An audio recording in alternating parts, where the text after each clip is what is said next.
Okay. We're going to leave it there as let's leave it as being complex, and we'll talk about it another day, perhaps. Well, I'm sure we'll be talking about it another day. Actually, Peter, I want to get back to something which we talked about a little while back. We were talking about working from home, and you said that I was going to be working at home at some times. And I have to say, I have a confession. I laughed at you then. I thought this is going to be impossible. But I have to admit, at this very moment in time, I am working out of a shed at the bottom of my garden. Like millions around the globe, I am now working from home with a few bits of whizzy technology to make myself heard, while a handful of colleagues, like my producer Will, coordinate everything from the studio in central London. So us home workers are getting to know a whole new world of networking apps that we use to communicate. As my fellow presenter Mike Johnson has been finding out in his in-depth report, whatever sort of contact you need, there's a web company somewhere very happy to supply it.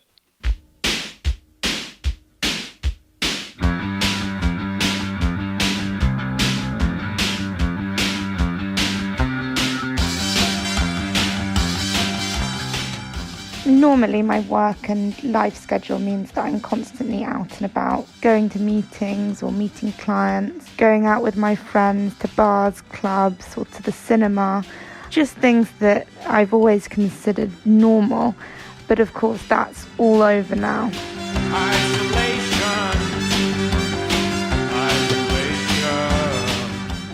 Lockdown is proving an unsettling and disorientating experience for Miranda Di Carcacci, a 26-year-old British advertising copywriter.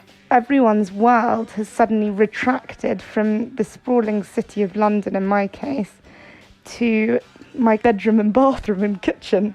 People have felt very anxious. It's a very odd situation to be in, which I think I've found has been completely unlike anything I've ever experienced before. So, how do you solve a problem like Miranda's? Well, there's an app for that.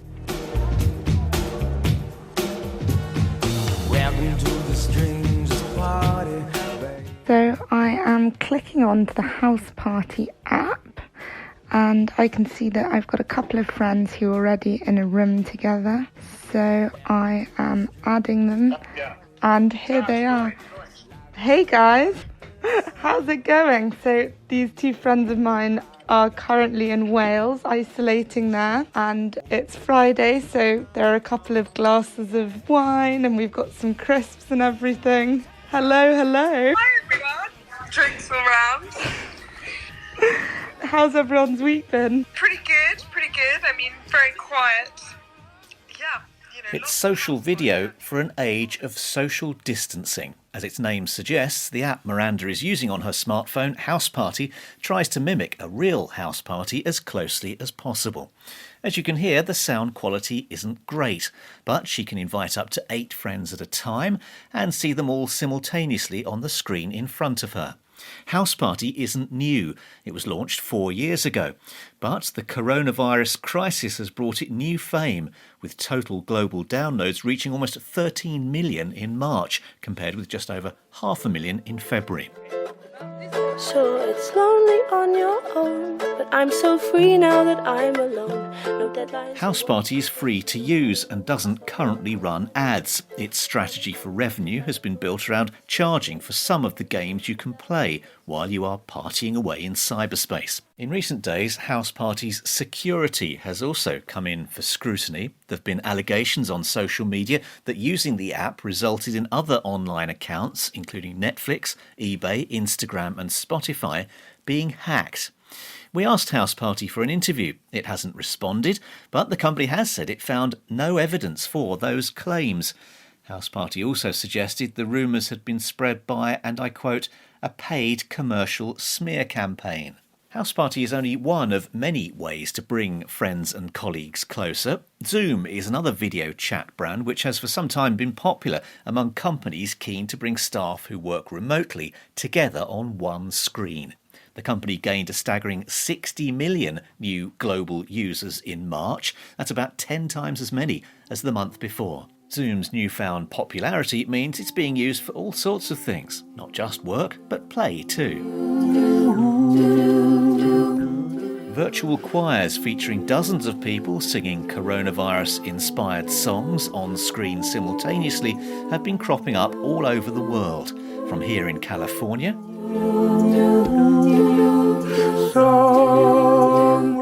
Via London. I see your true colors shining through. To here in Guangzhou in southern China.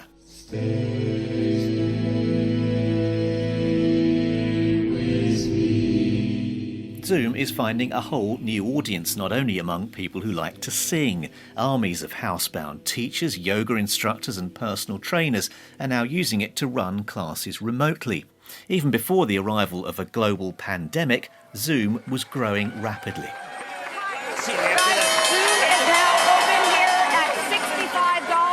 Celebrations on Wall Street last April when Zoom went public on the Nasdaq share market, valued at $16 billion. In the past few months, with much of the world working from home, Zoom's value has soared as share markets generally have crashed. Well, like millions of other people around the world at the moment, I'm working from home right now. That was the sound of my dog, Monty. He's now safely tucked away in a different room, so hopefully we won't be disturbed, because I'm about to try to make contact with a Zoom executive whose job it is to boost the business around the world, and I'm going to try to use Zoom to do that. He's the company's head of international, Abe Smith. He is in California. I am in the south of England. And hopefully on my screen here in front of me, Abe Smith will appear. Can you hear me? I can. Good morning. Good morning. You're a little distant. Is that any better if I hold it a little closer? As with House Party, the sound quality in this case isn't great, and the picture and the words aren't quite in sync either. I asked Abe Smith if the pandemic meant Zoom was now attracting a whole new type of user outside the business world. You're seeing the blur of home and business. So we've seen everything now from sitting down and doing your work to then joining a Pilates class. So I suppose it's fair to say that you're one of the few businesses that this whole issue has been good for, because most businesses are going to the wall. But for you guys, this is good for business, isn't it? Well, I'd say what it is, it's good for showcasing how the technology can really make a difference. Let's pause my video link interview right there. We'll be back to Zoom's Abe Smith in just a moment. Because as the world rushes to meet and learn online rather than face-to-face, there are concerns, as we've already heard with House Party. Last month, UK Prime Minister Boris Johnson tweeted a photo of himself at the first ever meeting of the British Cabinet conducted by video conference, alongside the country's most important ministers. More specifically, using Zoom. And that troubles Dr. Andrew Dwyer, a cybersecurity expert at the University of Bristol in the west of England. What did he think when he saw that photo? I was very surprised to see it being used by the Cabinet for what I would think would be a fairly secretive meeting. So it's a privacy issue that you're worried about? Yes, but we also know that Zoom has had previous security issues. A year ago, Zoom had a vulnerability, and that vulnerability meant that people could access private conversations. And the issue wasn't the vulnerability in itself. The issue with Zoom is how long it took for them to repair that issue. And it was the delay that Zoom had on that, which makes it a particularly worrying business. So, back to my video call with Zoom executive Abe Smith in San Jose, California. From time to time, unfortunately, there's some bad apples that are always going to try to do the wrong thing. We never share any personal data. It has never been part of Zoom, and it never will be. So you're saying that people's personal data, although you may have it, you never pass it on. Is that what you're saying? No, we don't collect personal data. We never have. We don't allow access to content. That's not how Zoom is set up to work. There was an issue last year where researchers revealed some kind of bug in the Mac system for using Zoom, which could have allowed hackers to get into people's webcams and spy on them. One cybersecurity expert we've spoken to said it took a long time for you to patch that bug in your system. How do you respond to that? So we welcome advice from the technical community, and we're as quick to advance and fix or patch as possible. Abe Smith from Zoom. Also in the race to share in the virtual meeting boom is another video sharing app called Cast. That's Cast with a K. This one is used mainly for so-called watch parties. That's where people invite their friends to see the same film or maybe play the same game together in real time. Co-founder and president Justin Weisberg is a 28-year-old former professional gamer. He likes to call Cast a virtual living room. Justin Weisberg has been speaking to me from his home in Orange County, California, where he too is living life under lockdown. Pretty much anywhere there's a location that has a huge amount of government coming in, looking to control the amount of social distancing that's around, we've seen huge spikes. It's becoming quite a crowded field, this, though, isn't it? There are plenty of video chat sites around now. Isn't it becoming harder to set yourselves apart from all the rest? I would actually argue no. It is a crowded field. In regards to differentiation, I don't think it's that difficult. House Party it's a mobile-only experience. There's really no shared content experiences at all. You're just voice and video chatting. Zoom is great for companies to scale up video chat and remote experiences. But when you look at the consumer side, no one's really created a platform such as Cast that allows you to have shared on-demand video experiences where you can share any content. The co-founder and president of the app Cast, Justin Weisberg, under lockdown at his home in Orange County, California. Times won't always be scary, though. One day we'll all be allowed out again, so we can once more work and play without the need for remote video chat apps. So, what will happen to them then? Alison Denisco-Rayom is a senior editor at the US technology website CNET. She spoke to me from her home in Louisville, Kentucky. Maybe in terms of just socializing, this has been a reminder of the importance of face-to-face connection, especially with people who live far away from us.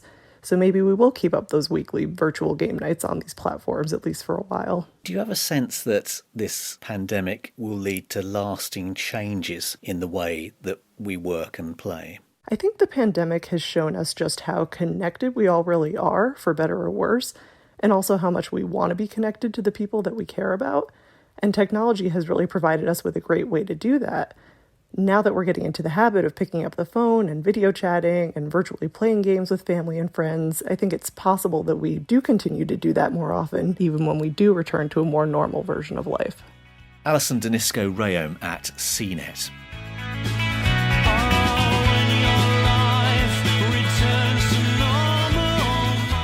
We could all do with a bit of normality right now, and when it does return, for many of us, technology might just be playing a much bigger part in helping us keep in touch.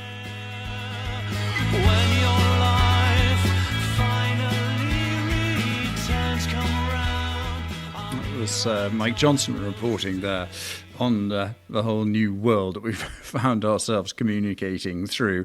Misha, I presume that it's all fairly familiar to you in Hong Kong. Well, we've been doing this since January. Yeah. The kids have been home from school since then. I've been working from home since then. But the new thing is the rest of the world is in the same spot. So, for instance, my in-laws who live in the UK, we do twice a week Zoom calls with them to stay in contact because they're over 70 and then they're home quarantine. Were you doing that before the actual? No, not really. Because interesting. We were so the ones. It was actually the coronavirus who actually sort of felt you ought to communicate more. Yeah, because they're staying at home and they can't get out, so they feel very isolated, and then that forced us to be better.